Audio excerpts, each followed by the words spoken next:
Hey guys, so we are back for part 2. Dana's ignoring me because she's sick of me already. That's not true at all. For this 9, for the front 9 we were all square, so we're gonna switch it up a little bit. I'm gonna do a 3 club plus putter, so technically 4 club, versus Dana, and we're gonna have 0 strokes for this 9. So stay tuned to find out how that goes.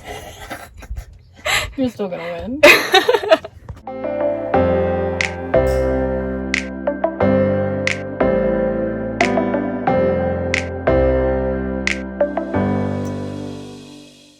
Okay, so my club is going to be driver. What is it? 7 iron, right? Yeah. 7 iron and 58-degree wedge and my putter. Welcome back to the vlog and welcome to part 2 of my match with Dana. Obviously I can't speak for Dana and what she was thinking, but I did make a few observations during this vlog that I think would be beneficial for me to share. So I hope you guys watch the entire way and I hope you guys enjoy. One of the things that I would like to talk about is some people made the comment of why would I do something like a 3 club challenge the last time I posted a 3 club challenge video. So as I said in this video, I'm going to be using 3 clubs and a putter. So one of the reasons why I would think doing something like this is beneficial is because it really challenges your creativity on the golf course. For my second shot here, I had 103 yards and I'm hitting a 7 iron.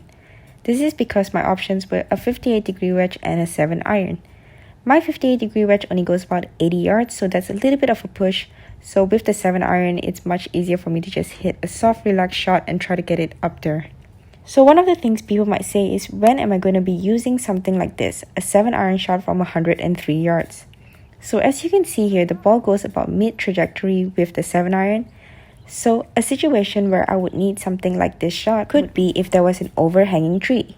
So if I am stuck with an overhanging tree from 103 yards, but I do not need to hit something too low that is going to go ground high, and I obviously cannot hit something that's going to go too high because I'm going to hit the tree, something like this 7 iron shot would be perfect for that situation. So on the golf course, you never really know what you're going to get. You can get all kinds of situations, so it's always going to be great to have more in your arsenal rather than less. So I think doing something like a 3 club challenge is very beneficial because there will be situations where you need to be creative on a golf course. That's good. Everything. Spuddy 1. Spuddy 2.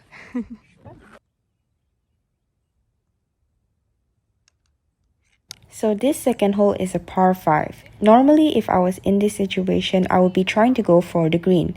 So going for the green, as you can see, has its downfalls because there are a lot of bunkers surrounding the green, and you could also go into the hazard or get a difficult chip or give yourself an awkward distance, which is going to give yourself an awkward approach into the green. Being limited to only 3 clubs really takes away that opportunity for me to go for the green.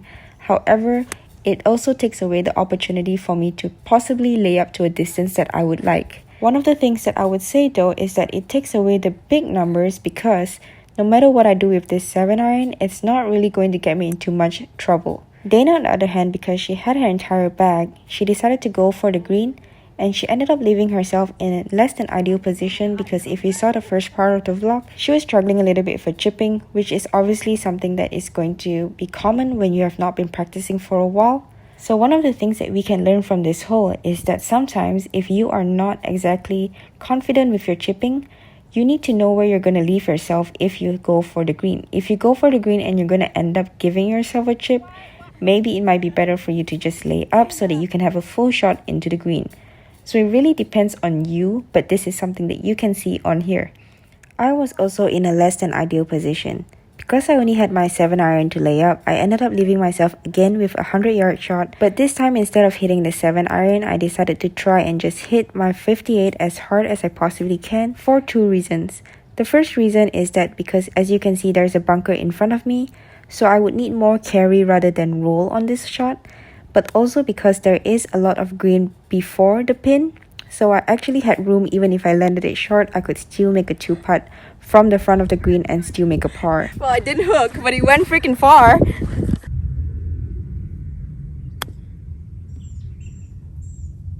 Well, you need an 8 for that.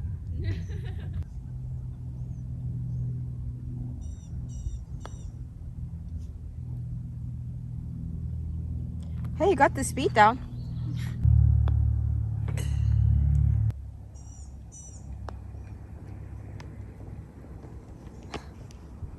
See, you can have that in my mind.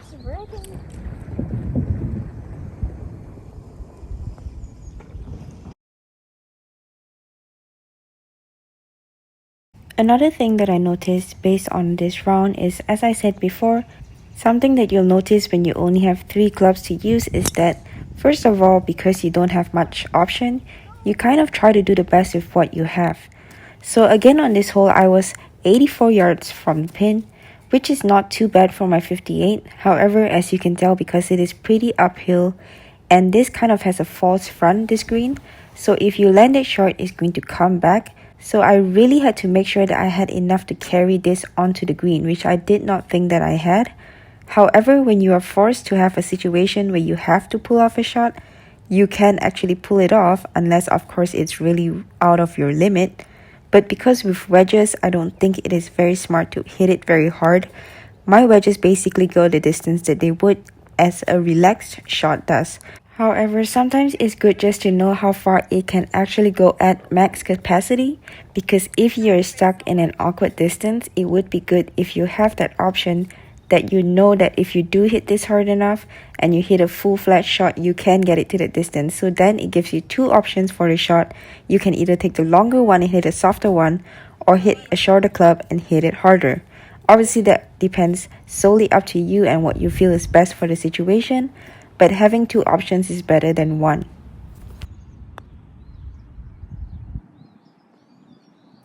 Did it go in? Yeah, what are you talking about? I'm sorry, I was looking down. Great putt.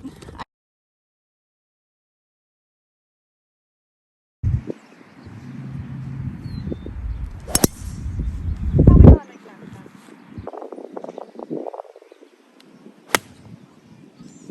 Oh, that looks good. Now I pulled it and now. Look, it's perfect. Listen, I thought it was gonna go down the hill. I think since you haven't played golf in a while, your golf eyes are not working. That's true, probably.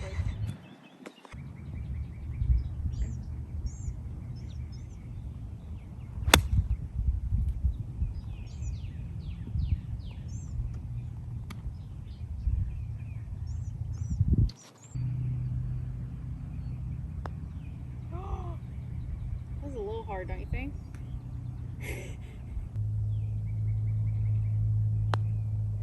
Break, you little devil. That did not do anything. Yeah, usually into the green. Sometimes it does. The green tells you where it breaks and how fast.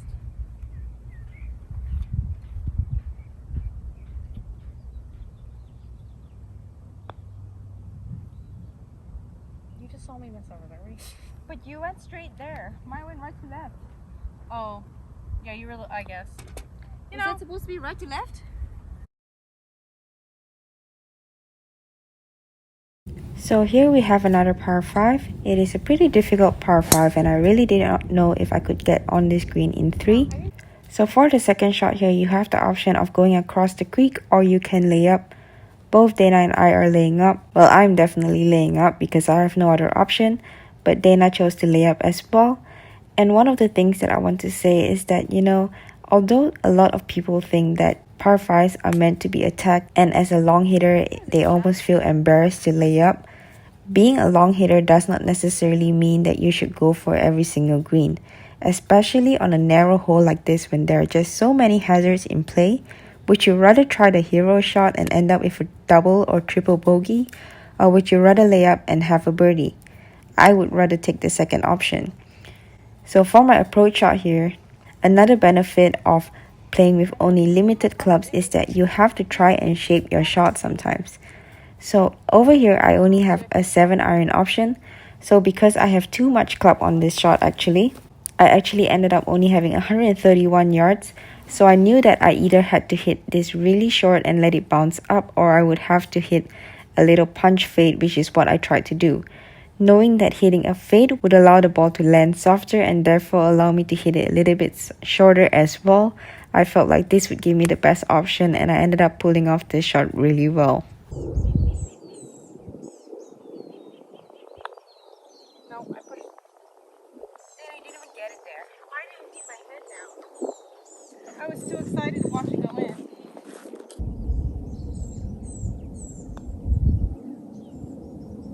thank God.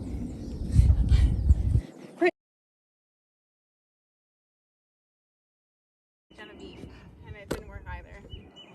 This person here has known me for 8 years and has always thought my name is Irene and not Irene. You are embarrassing, Dana. You're an embarrassment. You can't be my friend anymore. Well, yeah, I am. Well, I am. I can be. So get over it.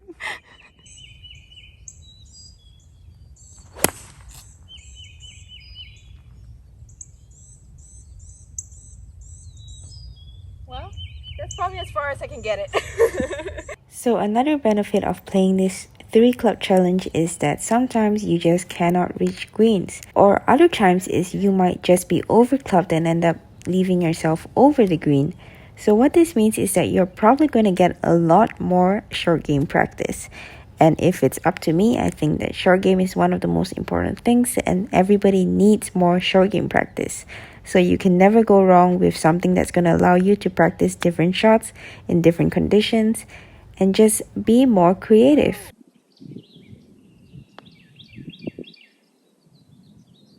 Oh, it didn't break. It did. It went that way. Well, I thought it would go that way and then it would come back the other Well, way. this is the green that's real messed up. Finish it. Go for it.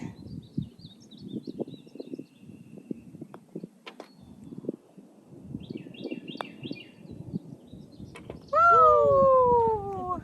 Great par.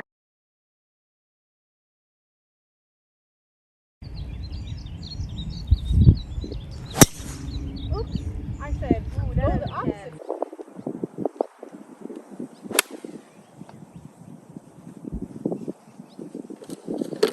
There she goes running. I'm short.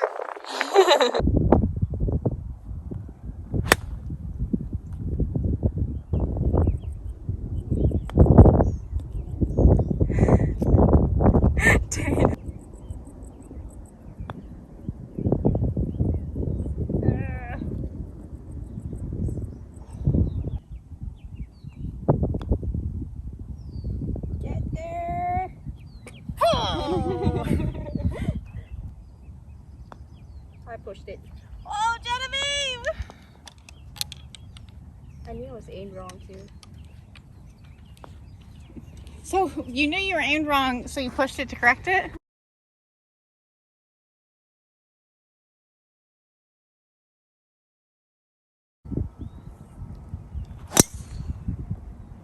So a funny thing that ended up happening is on the holes that I actually had the right club, so when I actually have to use a 58-degree wedge, I hit much worse shots than when I had to be creative and try to get myself somehow to get the wrong club to the right distance. So I think this is a little bit of, when you have the right club, you put it in your mind that you want to hit this close. Whereas when you don't have the right club, you're doing everything you can just to get a specific distance or just to make sure that it's on the green. Hitting it close is important, but we cannot forget that getting it on the green first and foremost is more important, because when you're on the green, you're putting. When you're off the green, you still have to chip, and that brings in bogeys. So especially if you're trying to cut down on your scores, aim for the greens. Don't try to always be heroes and go for the pins, because you have a much better chance at shooting a better score if you hit more greens, because you're giving yourself more putting chances. Nice. Okay, one up with one to go. Go ahead, Your Honor. So one of the downfalls of doing something like a 3 club challenge is that sometimes it's just unrealistic, because on a hole like this, I just did not have enough club to get it past the water hazard in front of the green. Especially with the wind straight into our faces, it was just not really something that was going to happen, especially with a 7-iron. From this high up, it was just going to go so high up and balloon and lose its distance. However, as you can see, there are a lot more benefits than there are negatives. So I think that if you are given the opportunity to just have a fun round, go and try this out. Play it. If you don't want to count scores, don't. But see how you can map yourself around the course differently, how you can be more creative, try different shots. And as I said, It is never bad to have more tricks up your sleeve than less, and the more options you have, the better. So always just try to be creative, have fun on the golf course, and don't forget that at the end of the day, it is just golf. Score is not the most important thing. Don't forget to have fun, enjoy your company, have a good day on the golf course. Thanks for watching, guys, and see you guys next time. You let me win.